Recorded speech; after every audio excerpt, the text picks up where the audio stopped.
বলছি, বাজারের কেনা চিজ বল অনেকবারই খেয়েছো, তবে ঘরে এইভাবে যদি একবার চিজ বল বানিয়ে খাও তবে কিন্তু বাজারের কেনা চিজ বল একদম ভুলে যাবে।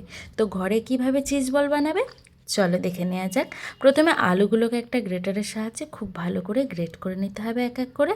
এবার এর মধ্যে দিয়ে দিতে হবে 2 চামচ চিলি ফ্লেক্স, 1 চামচ অরিগানো, পরিমাণ মতো নুন, কাঁচা লঙ্কা কুচি, ভুট্টা আর মটরশুঁটি কুচি, আর দিয়ে দিতে হবে পেঁয়াজ কুচি, ক্যাপসিকাম কুচি, ধনেপাতা কুচি, আর 2 চামচ কর্নফ্লাওয়ার, মজেরেলা চিজ বেশ খানিকটা। খুব ভালো করে মিক্স করে একটা সফট ডো বানিয়ে সাইড করে নেব।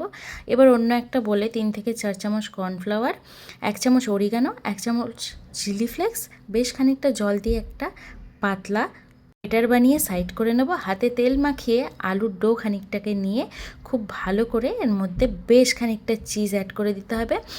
চিজটা তো দিতেই হবে কারণ এটা চিজ বল, আর চিজ তোমরা কিন্তু যে কোনো ইউজ করতে পারো। আমার কাছে শুধু অপশনালে এই মজেরেলা চিজটাই ছিল, তাই আমি এটা দিয়েই করেছি। এবার হাত দিয়ে একটা খুব সুন্দর শেপ বানিয়ে এটাকে যে কর্নফ্লাওয়ারের পেস্টটা বানিয়েছিলাম সেটাতে ডুবিয়ে দিয়ে দেব ব্রেড ক্রামসে খুব ভালো করে কোট করে নিতে হবে। এবার সব কটা চিজ বল কিন্তু আমি এক এক করে বানিয়ে নিয়েছি এখানে। এবার এটাকে ফ্রাই করার পালা। কড়াইতে তেল গরম করে গোল্ডেন ব্রাউন করে ফ্রাই করে নিলেই একদম ready yummy tasty tasty cheese ball. আর তোমরা কে চিজ বল খেতে পছন্দ করো আমায় কিন্তু অবশ্যই কমেন্টে জানিও।